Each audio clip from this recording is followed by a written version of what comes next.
جو ہے وہ انتہا نہیں ہو سکتی، اسے بیان نہیں کیا جا سکتا۔ ادب کا کم سے کم انداز تو ہم سمجھ سکتے ہیں، لیکن اعلیٰ سے اعلیٰ انداز ہر ایک کا اپنا ذوق ہے، ہر ایک کا اپنا جو ہے وہ شوق ہے، لیکن اس کے لیے صرف ایک لمیٹیشن ہے کہ وہ ادب شریعت کے دائرے میں ہی ہوگا، شریعت سے آگے نکلنے کی کسی کو بھی اجازت نہیں ہوگی۔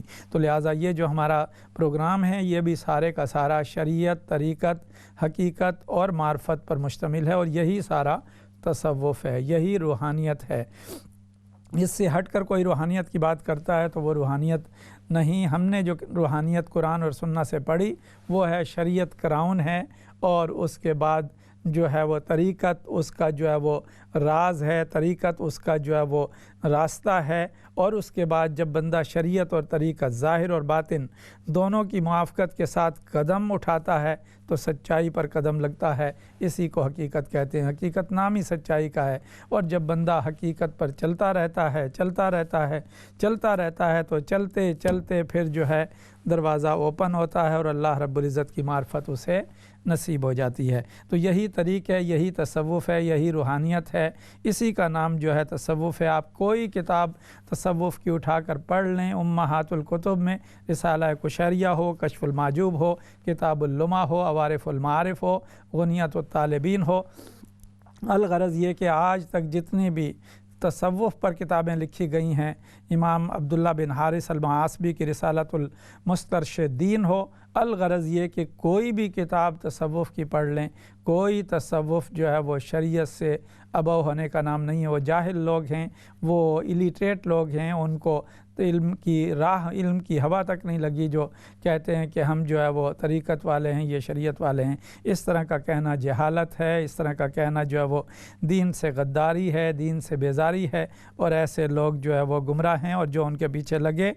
فقط دلو آدلو، اور جو خود بھی گمراہ ہیں اور جو ان کے ساتھ لگ جائے اس کو بھی گمراہ کر دیتے ہیں۔ تو لہٰذا ایسے پیران سالوس سے بچیے، ایسے لوگوں سے بچیے، ان کی سنگت سے بچیے۔ بزرگان دین اس سے منع کرتے رہے۔ خود داتا علی حجویری نے پہلے باب میں ہی یہ بات لکھی، اجتنب صحبت ثلاثت اصناف، 3 لوگوں کی صحبت سے بچو، اور پہلی چیز وہ لکھتے ہیں العلماء الغافلین، دوسری الفقراء المداہنین، تیسری الصوفیۃ الجاہلین، یعنی علماء غافلین سے بچو جو کہتے ہیں خود عمل نہیں کرتے، اور فقراء مداہنین وہ فقیر جس نے جو ہے وہ خوش آمدی فقیر جو اپنی عزت کے لیے، اپنے نفس کی رضا کے لیے لوگوں کو خوش کرتا پھرتا ہے، اور تیسرا جو ہے وہ صوفیۃ الجاہلین جنہوں نے صوفیوں کا لباس پہنا ہوا ہے، جبہ کبہ لگایا ہوا ہے اور تسبیح پکڑا ہوا ہے، اور اس سے کوشش کرتے ہیں کہ لوگوں کو جو ہے وہ ایکسپلائٹ کر سکیں۔ ایسے لوگوں سے بچیے۔ جو مال کا پجاری ہو، جو دنیا کی شہرت چاہتا ہو، جو اپنی نام و نمود کی طرف جانا چاہتا ہو، اسے تو ایاک نعبد و ایاک نستعین کی سمجھ بھی نہیں ہے، جسے قرآن صحیح پڑھنا نہ آتا ہو، جسے سنت کا علم نہ ہو، وہ کیسا جو ہے وہ شیخ اور پیر ہو سکتا ہے۔ لہٰذا ان سے بچنا ہماری ذمہ داری ہے، آپ کو آگاہی دینا آپ کا کام ہے، بچنا۔ اللہ مجھے بھی بچائے اور آپ کو بھی بچائے۔ آئیے، اور درود و سلام جو ہے پہچان ہے ہر عاشق کی، ہر محب کی، ہر اللہ کے حبیب صلی اللہ علیہ وسلم سے پیار کرنے والے کی، کیونکہ جس نے بھی رسول پاک صلی اللہ علیہ وسلم سے لو لگائی ہے، اللہ رب العزت نے اس کی بات جو ہے وہ بنائی ہے، اور ہر سو اس کا چرچا کر دیا ہے۔ جیسے کہ کسی نے کہا محمد کے غلاموں کا کفن میلا نہیں ہوتا، زمین میلی نہیں ہوتی، زمن میلا نہیں ہوتا، ان کا چلن بھی پاک رہتا ہے اور ان کا کفن بھی صاف رہتا ہے۔ تو لہٰذا اس کے بعد دوسری شے ہے اللہ کے حبیب صلی اللہ علیہ وسلم کی جو سنت ہے، جس پر ہمیشہ بندوں کو استقامت رکھنی چاہیے۔ کوئی بندہ بھی اس سے بالا اور ابو نہیں ہوا، کیونکہ ربیع الثانی کا مہینہ ہے۔ سیدنا شیخ عبد القادر جیلانی رحمۃ اللہ تعالیٰ علیہ جب استغفار میں 11 برس تک آپ ایک ٹاور میں جو ہے وہ عبادت کرتے رہے، آپ کی نسبت سے اس ٹاور کو برج اعجمی کا نام دیا گیا۔ برج ٹاور کو کہتے ہیں اعجمی، چونکہ آپ ایران سے آئے تھے تو لہٰذا اعجمی اس کا نام پڑ گیا۔ آپ نے مجاہدات میں وہ کمال حاصل کیا کہ 40 سال تک جو ہے وہ آپ نے عشاء کے وضو سے فجر کی نماز پڑھی ہے۔ جب وضو ٹوٹتا فوراً آپ وضو کر لیتے تھے اور آپ نے بیداری کر کے اس کو، اور پھر دن کے معمول میں فرق نہیں آنے دیا۔ یہ معاملہ نہیں تھا کہ رات جاگتے رہے اور دن سارا سوتے رہے۔ سیدنا شیخ عبد القادر جیلانی تقریباً دن بھر میں 9 اسباق جو ہے پڑھایا کرتے تھے، یعنی 3000 جو اسکالر ہیں ہر سال آپ سے جو ہے تربیت اور علم حاصل کر کے ڈگری لیا کرتے تھے، جن میں بڑے بڑے امام ابن تیمیہ کے اساتذہ جو ہے وہ بھی اس کے اندر جو ہے وہ شامل ہیں۔ امام عبد الغنی ہیں، امام موفق الدین ہیں، اور سلطان صلاح الدین ایوبی نے جب جو ہے وہ یروشلم کو اور بیت المقدس کو فتح کیا تھا تو اس کی آرمی میں اور اس کے چیف ایڈوائزر سیدنا شیخ عبد القادر جیلانی رحمۃ اللہ علیہ کے تربیت یافتہ آپ کے مرید، آپ کے متوسلین تھے۔ اس سے آپ اندازہ کر لیجئے کہ یہ اولیاء کرام صرف اللہ نہیں کرتے، بلکہ نکل کر خانقاہوں سے ادا کر رسم شبیری جب بھی موقع آتا ہے تو یہ ہمیشہ جو ہے میدان میں نظر آتے ہیں۔ تو لہٰذا اور ان کا وظیفہ کیا ہے، جس کے بارے میں کسی نے کہا، راتی زاری کر روندے، نیند اکھاں دی دھوندے، صبح گن ہار کو ہاندے، سب تھی نیویں بہندے۔ یعنی رات مصلی کی پیٹھ پر اللہ رب العزت کی بارگاہ میں آہو زاری کر رہے ہوتے ہیں۔ تتجافی جنوبہم عن المضاجع کے تحت ان کا جو ہے وہ رنگ نمایاں ہوتا ہے۔ کبھی اللہ رب العزت کو جو ہے پکار رہے ہوتے ہیں، یبیتون لربہم سجدۃ و قیامہ، کبھی رکوع کی حالت میں، کبھی سجود کی حالت میں، اور عرض کر رہے ہوتے ہیں ربنا اصرف عنا عذاب جہنم ان عذابہا کان غراما، اے ہمارے رب ہم سے جہنم کا عذاب اٹھا لے، بے شک یہ عذاب تو جو ہے بڑا سخت ہے، یہ جو اس کی طرف چلا گیا اس کا تو کچھ بھی نہیں بچے گا۔ تو استغفار ایک ایسی شے ہے جو اللہ رب العزت کو بہت پسند ہے۔ خود رسول پاک صلی اللہ علیہ وسلم عبداللہ بن عمر کہتے ہیں اور دیگر کہتے ہیں کہ 100 مرتبہ ہم نے انگلیوں پر گنا کہ حضور علیہ السلام نے ایک مجلس میں 100 مرتبہ استغفار فرمائی۔ آقا علیہ السلام استغفر اللہ کہتے، رب اغفر لی کہتے، اور اس طرح کے کلمات جو ہے کہتے تھے۔ تو کون ہے جو رسول پاک صلی اللہ علیہ وسلم سے بڑھ کر عظمت والا ہے؟ جب آقا علیہ السلام نے ہمیں تعلیم استغفار دی ہے، تعلیم بندگی دی ہے، اور بندگی تو نام ہی جو ہے وہ اللہ رب العزت کی عبادت بجا لانے کا ہے، زندگی تو نام ہی بندہ رہنے کا ہے، زندگی تو نام ہی بندگی میں رہنے کا ہے۔ اسی لیے بزرگ کہا کرتے تھے، آج کل تو یہ کلمات لوگوں کی جو ہے وہ سماعتوں سے نہیں ٹکراتے، کیونکہ لوگ بہت زیادہ ماڈرن ہو گئے ہیں۔ پہلے کہا کرتے تھے، فارسی جب زبان ہوا کرتی تھی تو زندگی آمد برائے بندگی، زندگی بے بندگی شرمندگی، تو لہٰذا اس کو بار بار ریکال کرنے کی ضرورت ہے۔ زندگی آمد برائے بندگی، زندگی بے بندگی شرمندگی۔ زندگی تو بندگی کے لیے آئی ہے، اور زندگی جو بغیر بندگی کے ہو وہ تو شرمندگی ہے، وہ تو شرمساری ہے، وہ تو حسرت ہی حسرت ہے۔ تو لہٰذا استغفار بہت عظیم عمل ہے، ہمیشہ استغفار کرتے رہیے۔ جب بھی آپ کو موقع ملے، استغفر اللہ العظیم الذی لا الہ الا هو الحی القیوم واتوب الیہ۔ اور استغفار میں اور ہر شے میں وسیلے کو مت بھولیے، کیونکہ وسیلہ ہی اتنا عظیم شے ہے جو ہمیں توحید کے در تک پہنچاتا ہے۔ دہلیز توحید تک پہنچانے کا وسیلہ جو ہے وہ رسول پاک رسالت مآب صلی اللہ علیہ وآلہ وسلم ہیں۔ جو اس وسیلے سے بے نیاز ہو گیا، وہ جان لے وہ اللہ رب العزت سے بھی بے نیاز ہو گیا، کیونکہ اللہ کی ذات خود بے نیاز ہے۔ تو جو اللہ رب العزت کی بارگاہ میں وسیلہ لے کر نہیں آتا، نہ اس کے پاس توحید ہے، نہ اس کے پاس کوئی نیک عمل ہے۔ اسی لیے جاؤکا نے سمجھایا، یہ راز زمانے کو بڑھتی ہے شفاعت کی خیرات مدینے میں۔ آئیے سورہ نساء کی آیت نمبر 64 کے اس جملے کی طرف غور کیجئے، جو میں اکثر آپ کی خدمت میں پیش کیا کرتا ہوں، اور یقیناً آپ نے یاد بھی کر لیا ہوگا۔ صرف سنتے نہ رہیے بلکہ اس کو نوٹ کر کے دہرایا بھی کیجئے اور اس کو یاد کر لیا کیجئے۔ اور حضور سیدی شیخ الاسلام پروفیسر ڈاکٹر محمد طاہر القادری مدظ اللہ العالی فرمایا کرتے تھے، جب شب بیداریاں ہوتی تھیں، کہ سبق بار بار دہرانے سے یاد ہوتا ہے، سبق بار بار کہنے سے یاد ہوتا ہے، سبق بار بار پڑھنے سے یاد ہوتا ہے۔ اور وہی جو ہے، اور وہ کہتے ہیں کہ جو شخص بھی کسی بھی ٹارگٹ کو حاصل کرنا چاہے، جب تک اس کے لیے دیوانہ اور مجنون نہ بنے، وہ ٹارگٹ نہیں ملتا، جب تک وہ ہر شے سے بے نیاز ہو کر اپنے مقصود کی طرف، اپنے آبجیکٹیو کی طرف نہ لگے تو وہ نہیں حاصل کر سکتا۔ اور دوسری بڑی اہم بات انہوں نے یہ فرمائی کہ راہ عشق میں اور راہ حق میں آپ کا امام جو ہے، آپ کا لیڈر، وہ صبر ہے۔ تو لہٰذا جو صبر کے ساتھ اس راہ حق میں بڑھتے چلے جاتے ہیں وہ کامیاب ہو جاتے ہیں۔ بقول شاعر، یہ راہ حق ہے سنبھل کے چلنا، یہاں ہے منزل قدم قدم پر، جو پہنچنا در پر تو کہنا آقا سلام لیجے غلام آیا۔ تو لہٰذا صبر کے ساتھ آگے بڑھتے چلے جائیے۔ اور وَلَوْ أَنَّهُمْ إِذْ ظَلَمُوا أَنفُسَهُمْ جَاءُوكَ فَاسْتَغْفَرُوا اللَّهَ وَاسْتَغْفَرَ لَهُمُ الرَّسُولُ لَوَجَدُوا اللَّهَ تَوَّابًا رَحِيمًا۔ آئیے استغفار کے کلمات جو ام المومنین سیدہ عائشہ رضی اللہ تعالیٰ عنہ کو آقا علیہ السلام نے سکھائے، فرمایا قولی اللہم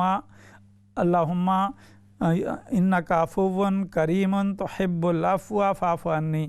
اے عائشہ یہ کلمات کہا کرو، بے شک ہے ہمارے اللہ تو معاف کرنے والا ہے، معافی کو پسند کرتا ہے، بس تو مجھے معاف کر دے۔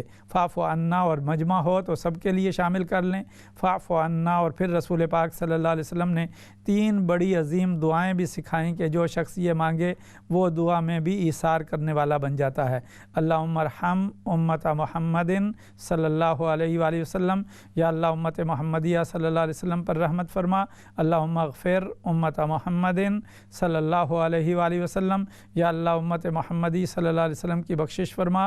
اللہم تجاوز عن امت محمد صلی اللہ علیہ وآلہ وسلم، یا اللہ امت محمدیہ صلی اللہ علیہ وسلم کی مشکلات کو دور فرما۔ یہ 3 دعائیں ہمیشہ اپنی دعاؤں میں شامل رکھیے، اور جب بھی مانگیے تو جمع کے صیغے کے ساتھ، تاکہ اللہ رب العزت آپ کی اور سب کی مغفرت فرمائے۔ جو بخشا ہوا ہے اس کے لیے بھی جب دعا جائے گی تو سب کی بخشش ہو جائے گی۔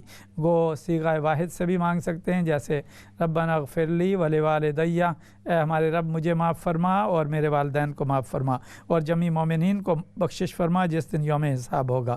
تو اس کے بعد ہے، کیونکہ ہم دنیا میں رہ رہے ہیں اور دنیا میں ہمارے بہت سارے دشمن بھی ہمارے ساتھ ہیں، شیطان ہے، نفس ہے، دنیا ہے، تو لہٰذا وہ ہمیں ڈی ٹریک کرنے کی کوشش کرتے ہیں، وہ ہمیں کڈنیپ کرنے کی کوشش کرتے ہیں، کبھی سامنے سے آ کر، کبھی جو ہے پیچھے سے آ کر، کبھی دائیں سے، کبھی بائیں سے، کیونکہ اللہ رب العزت نے دشمن کو بہت زیادہ جو ہے وہ طاقت اور قوت دی ہے، لیکن ساتھ فرما دیا کتب اللہ لاغلبن انا ورسولی، کہ میں اور میرے رسول ہی غالب رہیں گے۔ اور دوسری جگہ فرما دیا الا عبادک منہم المخلصین، جو میرے مخلص بندے ہیں ان پر تیری جو ہے وہ کوئی داؤ نہیں چل سکے گا۔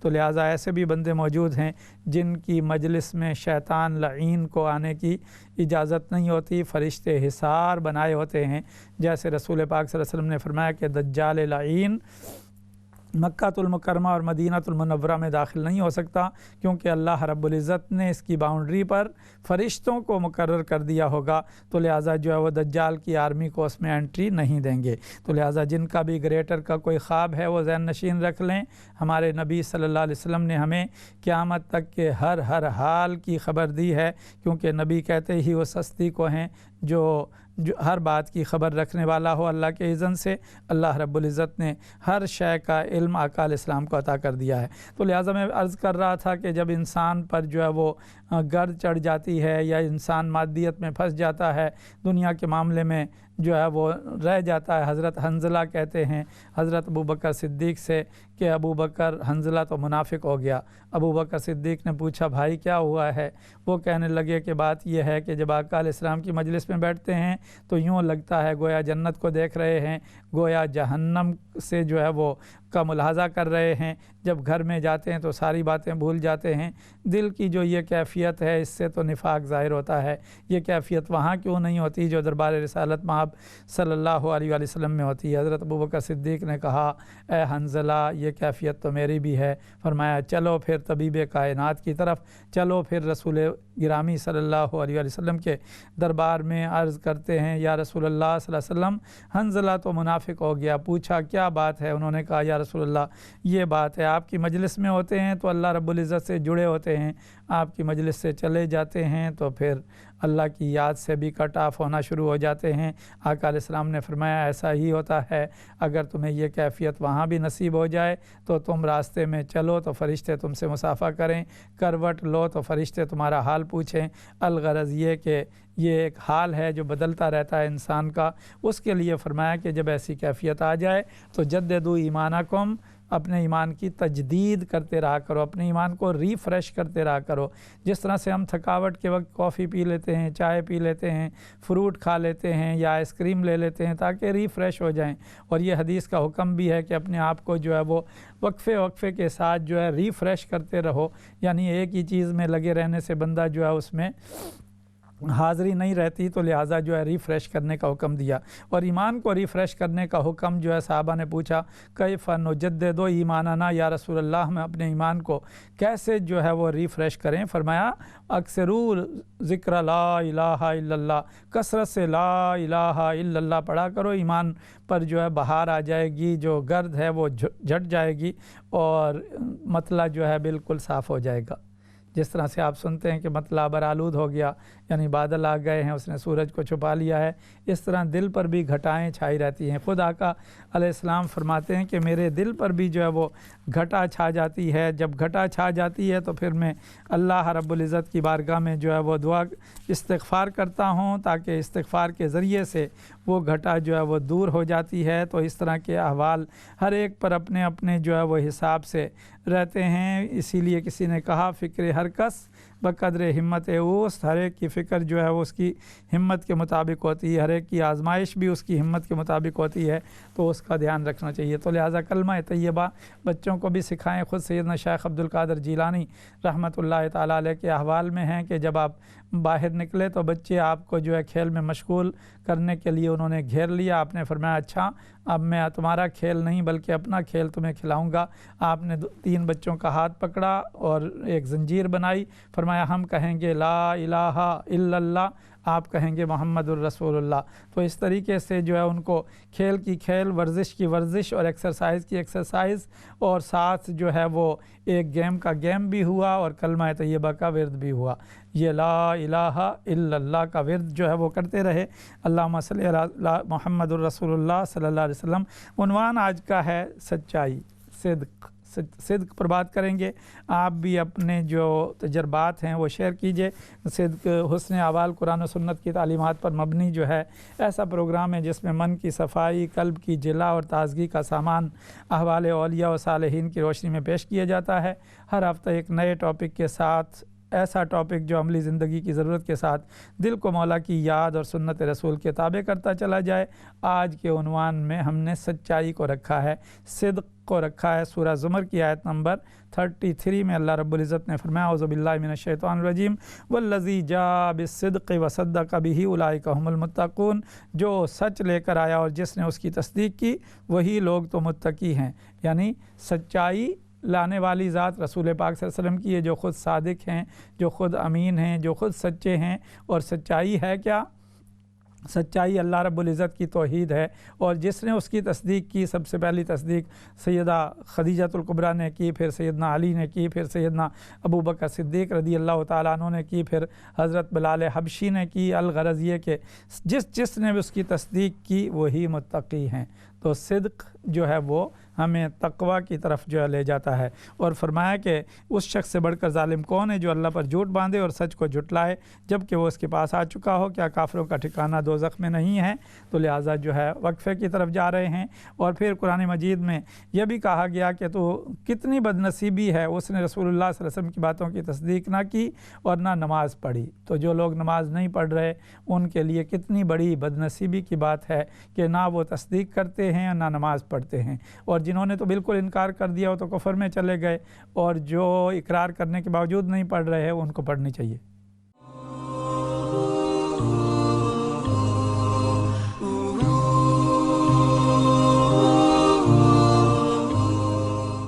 السلام علیکم ورحمۃ اللہ وبرکاتہ۔ محترم ناظرین و سامعین، ویلکم بیک۔ آپ ملاحظہ کر رہے ہیں پروگرام حسن احوال۔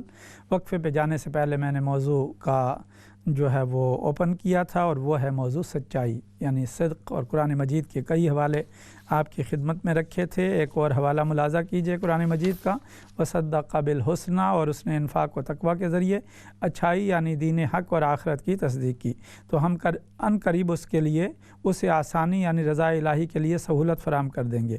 اور جس نے بخل کیا اور رائے حق میں مال خرچ کرنے سے بے پرواہ رہا، اس نے یوں اچھائی یعنی دین حق اور آخرت کو جھٹلایا، تو ہم ان قریب اسے سختی یعنی عذاب کی طرف بڑھنے کے لیے سہولت فراہم کریں گے، تاکہ وہ تیزی سے مستحق عذاب ٹھہرے، اور اس کا مال اس کے کام نہ آئے گا جب وہ ہلاکت کے گڑھے میں گرے گا۔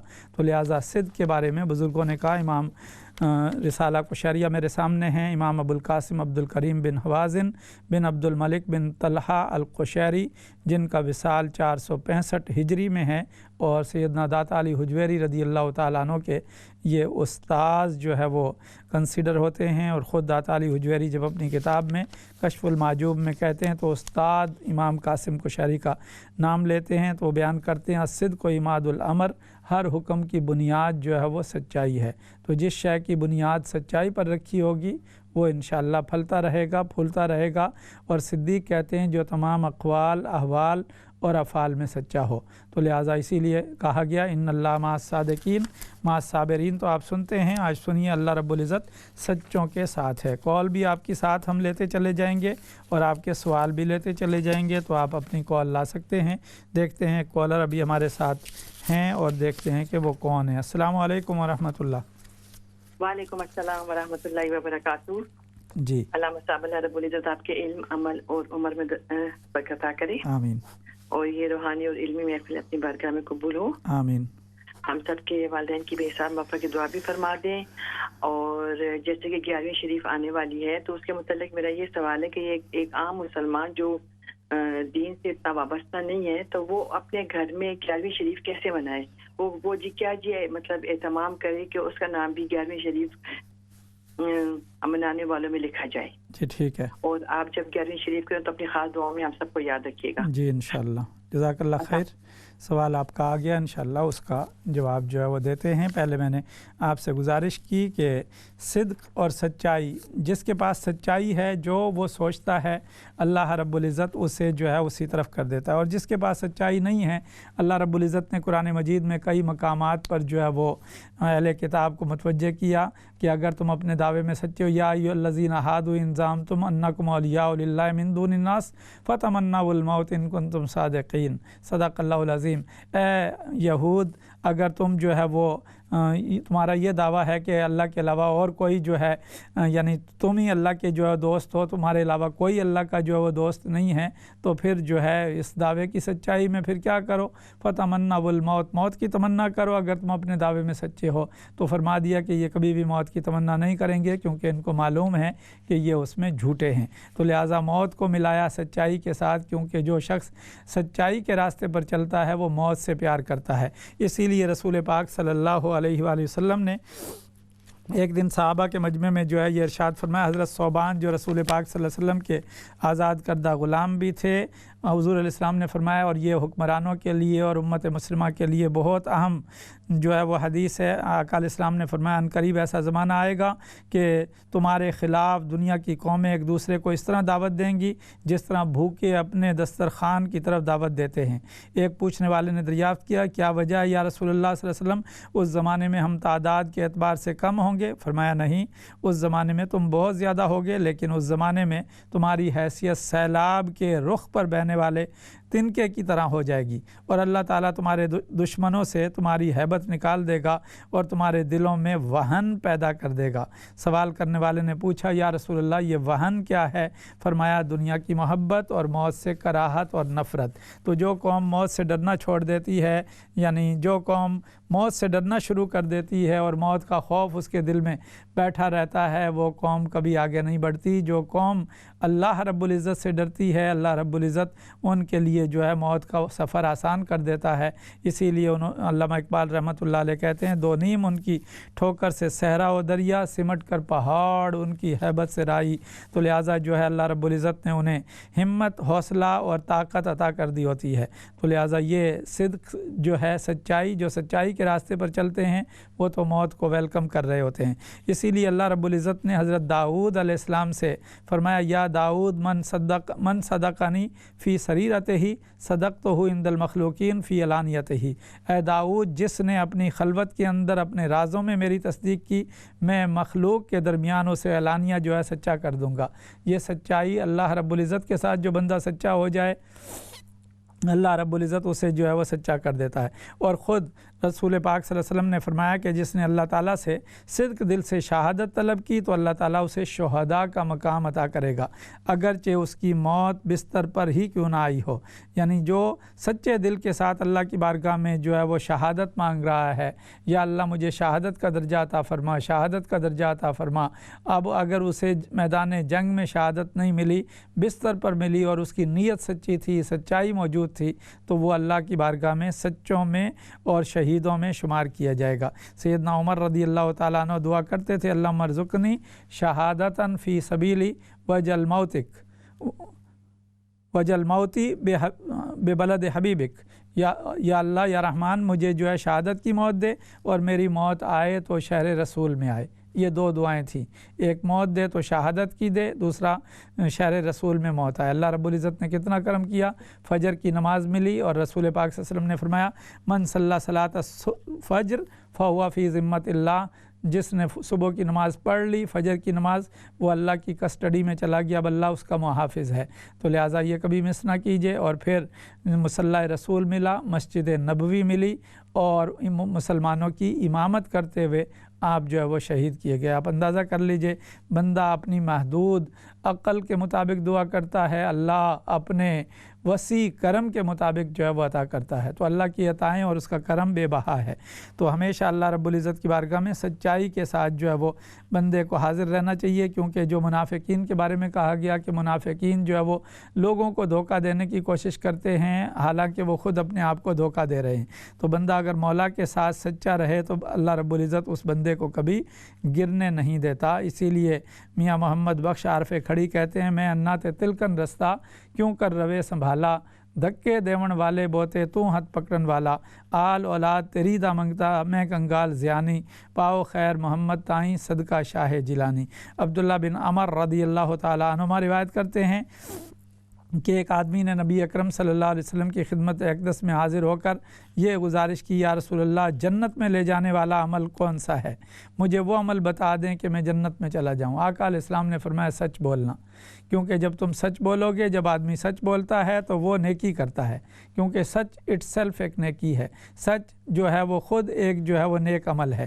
تو لہٰذا جب وہ نیکی کرتا ہے تو وہ آٹومیٹیکلی گناہ سے محفوظ ہو جاتا ہے، اور جب بندہ گناہ سے محفوظ ہو جاتا ہے تو وہ جنت میں داخل ہو جاتا ہے۔ اس نے عرض کیا یا رسول اللہ صلی اللہ علیہ وسلم دوزخ میں لے جانے والا عمل کون سا ہے؟ آپ نے فرمایا جھوٹ، جب آدمی جھوٹ بولتا ہے تو وہ برائی کرتا ہے، اور جب برائی کرتا ہے تو وہ کفر کرتا ہے، اور جب کفر کرتا ہے تو دوزخ میں داخل ہو جاتا ہے۔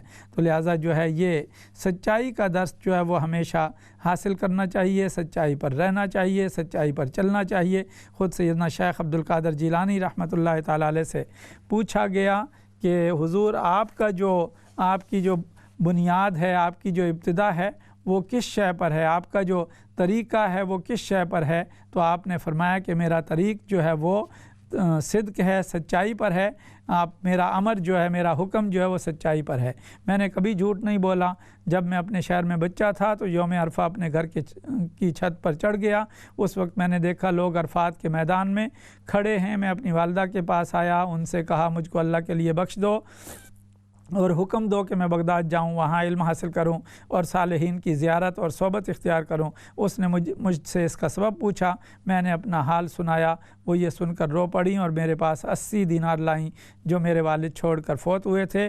والدہ نے 40 دینار تو میرے بھائی کے لیے رکھے اور 40 دینار میری گدری میں بغل کے نیچے جو ہے سی دیے، اور مجھ کو جانے کی اجازت دی، اور مجھ سے اس بات کا عہد لیا کہ میں ہر حال میں سچ بولوں، ہر حال میں سچ بولوں، ہر حال میں سچ بولوں۔ اور رخصت کرنے کے لیے باہر تک نکلیں اور کہنے لگی ہیں فرزند اب تم جاؤ، میں اللہ عز و جل کے لیے تم سے علیحدہ ہوتی ہوں، اب یہ چہرہ قیامت کے دن دیکھوں گی۔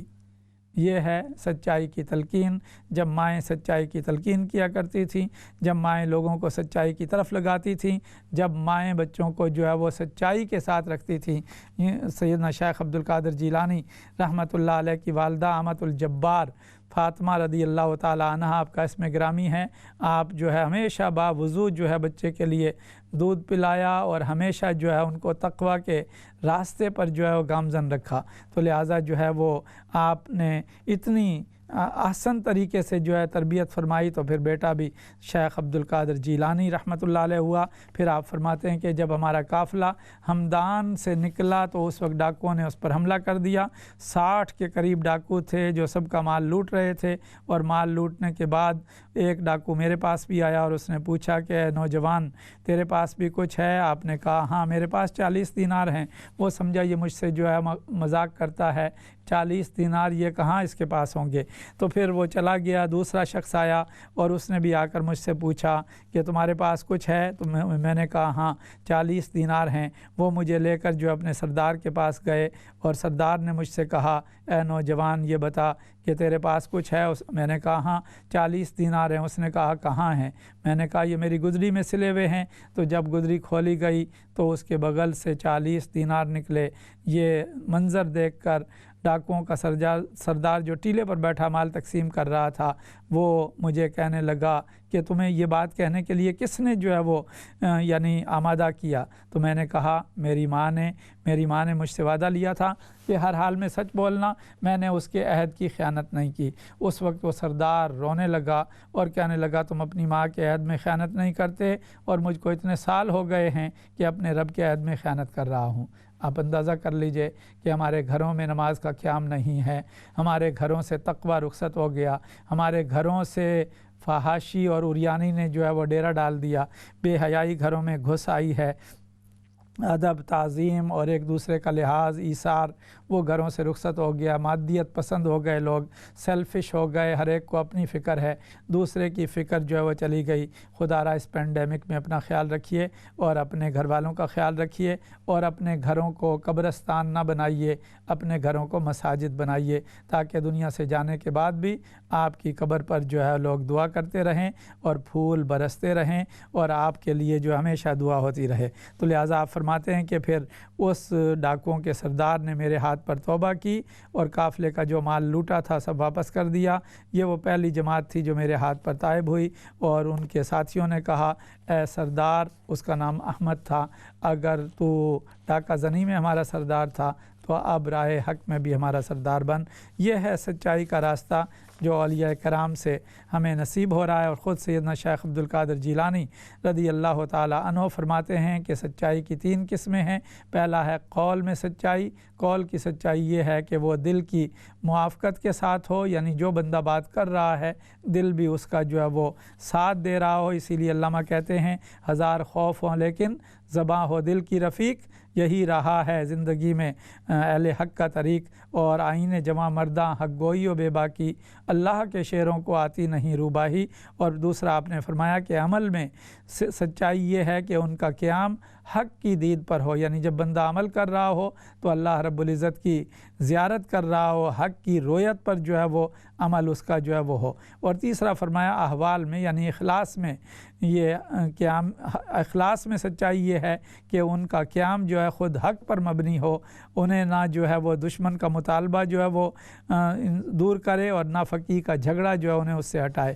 تو لہٰذا یہ ہیں سچائی کی تعلیم دینے والی ہستیاں، جن میں سیدنا شیخ عبد القادر جیلانی رحمۃ اللہ تعالیٰ علیہ جو ان کے سب کے سرخیل ہیں۔ آپ کو غوث اعظم کہا جاتا ہے سیدنا شیخ عبد القادر جیلانی، اور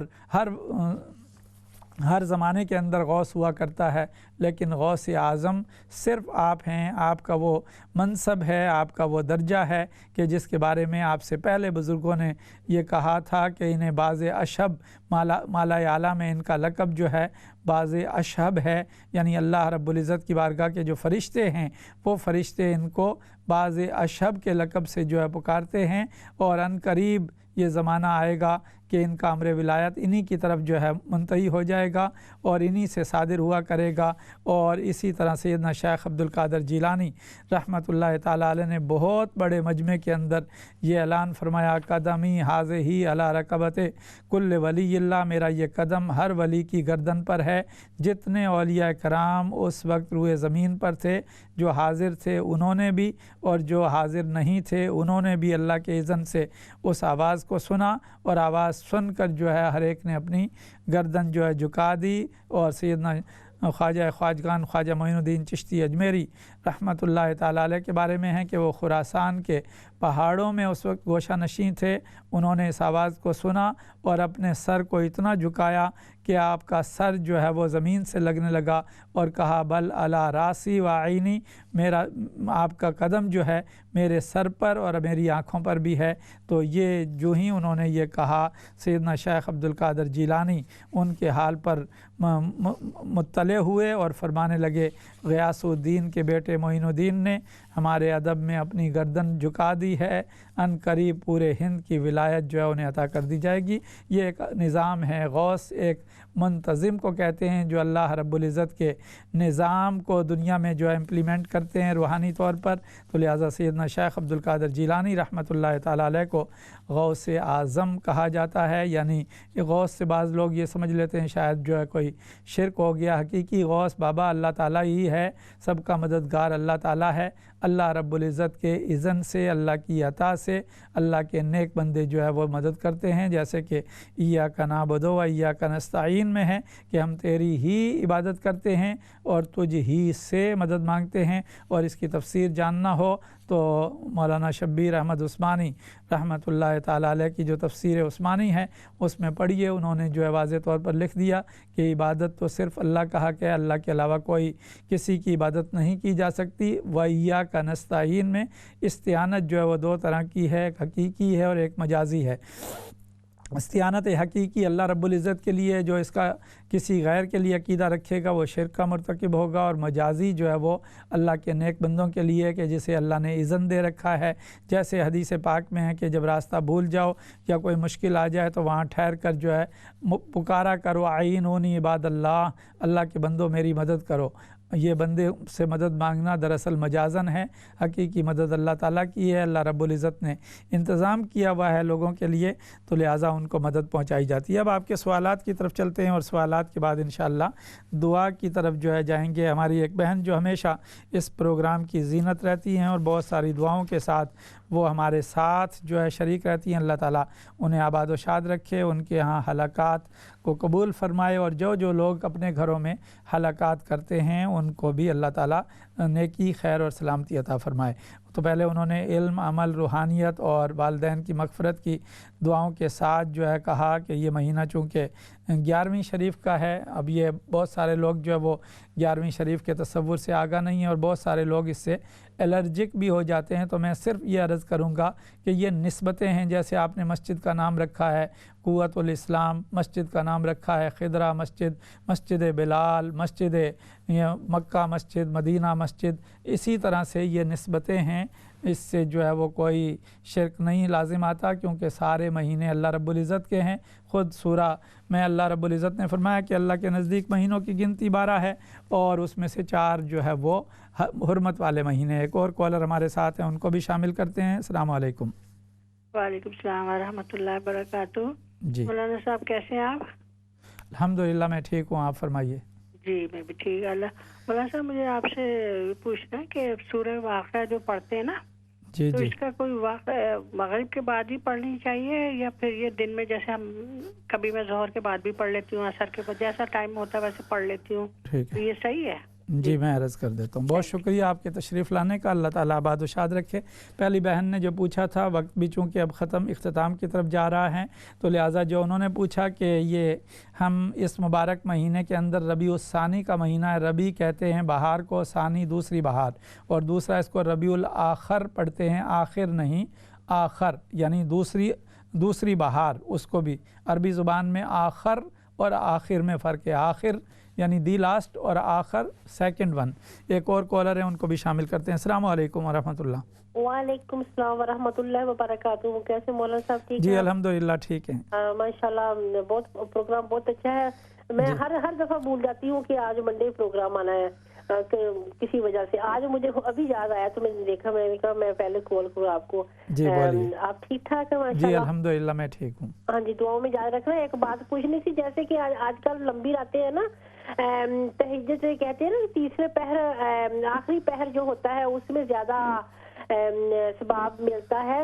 جیسے کہ ہم تھوڑا جا سو کے اٹھ جائے, 10 بجے بھی سوئے, 1 بجے بھی آنکھ کھل جائے, تو اٹھ کر پڑھنے سے برابر ہی ثواب ملے گا یا کوئی کٹ جائے گا؟ جی میں عرض کر دیتا ہوں. جی پہلا سوال جو پہلی بہن نے کیا تھا ان کو میں عرض کر دوں کہ عام مسلمان کس طرح سے جو ہے وہ ایصال ثواب, یہ دراصل جتنی بھی محافل ہیں, 11ویں شریف ہو یا عرس کی محفل ہو یا برسی ہو یا تیجا ہو یا چیلم ہو یا ختم ہو یا قل ہو, جو بھی آپ اس کو نام دے دیں, نام پہ نہیں جانا چاہیے. یہ دراصل ایصال ثواب کی محفلیں ہیں. اس میں جو ہے ہم قرآن مجید کی تلاوت کرتے ہیں, اس میں ہم نعت رسول صلی اللہ علیہ وسلم پڑھتے ہیں, ذکر کرتے ہیں, ان اولیاء کرام کا تذکرہ کرتے ہیں, اللہ کے کلام اور رسول پاک صلی اللہ علیہ وسلم کی سنت کی روشنی میں ذکر ہوتا ہے, سلام ہوتا ہے, پھر دعا ہوتی ہے, اور کچھ لوگ کھانا بھی پیش کرتے ہیں. تو یہ طریق یہی ہے. مسلمان آج کل لاک ڈاؤن میں کس طرح سے کریں؟ پہلے تو اخلاص اس کے لیے شرط ہے. ہر محفل کے لیے اخلاص شرط ہے, یعنی اس کی نیت جو ہے وہ خالص ہو, نام و نبود نہ ہو اس میں. اور دوسری شرط جو ہے وہ شرع کے مطابق جو ہے اس کو ڈھالا جائے. تو انشاءاللہ جو بھی مسلمان یہ نیت رکھے گا اس کے لیے بہتری ہو جائے گی. وہ اپنے گھر میں قرآن کھول کے کچھ قرآن پڑھ لے, درود شریف پڑھ لے, اور ان ہستی کی بارگاہ میں پیش کر دے. سورہ واقعہ قرآن مجید پڑھنے کا کوئی خاص وقت نہیں ہے. صبح کے وقت پڑھنا بہت زیادہ جو ہے وہ برکت والا ہے, اور سورہ واقعہ کے لیے مغرب کے بعد یا رات کو پڑھنا جو ہے باعث برکت قرار دیا گیا ہے. ورنہ آپ اگر کسی اور وقت بھی پڑھ لیں تو اس میں بھی شرعاً کوئی بات نہیں ہے. تیسری بہن نے پوچھا کہ آج کل راتیں لمبی ہیں, تو جس وقت اٹھ کے پڑھ لیں. بے شک آپ تہجد کی نماز کی اگر پابندی کرتی ہیں تو سونے کے بعد, عشاء کے بعد سو جائیں, اور اس کے بعد جب آنکھ کھلے اس وقت اٹھ کر نماز تہجد پڑھ سکتی ہیں. البتہ جو آخری پہر ہے وہ بڑا برکت والا ہے, کیونکہ اللہ رب العزت اپنی شان کے مطابق آسمان دنیا پر نزول اجلال فرماتے ہیں, اور صدائیں بلند ہوتی ہیں. ہے کوئی نیکی کا طالب اسے نیکی دی جائے, بخشش کا طالب اسے بخشش دی جائے, کرم کا طالب اسے کرم دیا جائے. الغرض یہ کہ اس کی بہت زیادہ برکت ہے, اور وہ حتیٰ مطلع الفجر, فجر کے طلوع ہونے تک یہ سلسلہ جاری رہتا ہے. تو اللہ رب العزت کی بارگاہ میں دعا ہے اللہ تعالی ہمیں رات کو اٹھنے کی توفیق عطا فرمائے, ہمارے سب کے غم, دکھ, پریشانیاں, تکلیفیں دور فرمائے. جو لوگ زندگی کی بازی ہار گئے, دنیا سے چلے گئے حالت ایمان میں, اللہ تعالیٰ ان کی مغفرت فرمائے, اور جو لوگ بیمار ہیں اللہ تعالیٰ انہیں شفا یابی عطا فرمائے.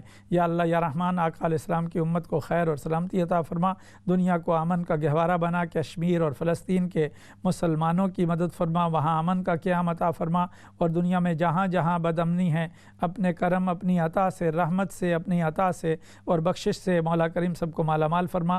اور پینڈیمک کے حوالے سے جو رسول پاک صلی اللہ علیہ وسلم نے دعا عطا فرمائی, اللہم انی اعوذ بک من البرص والجنون والجذام ومن سیء الاسقام, اللہم انا نعوذ بک من البرص والجنون والجذام ومن سیء الاسقام. صلی اللہ علی حبیبی محمد وعلی آلہ وصحبہ اجمعین.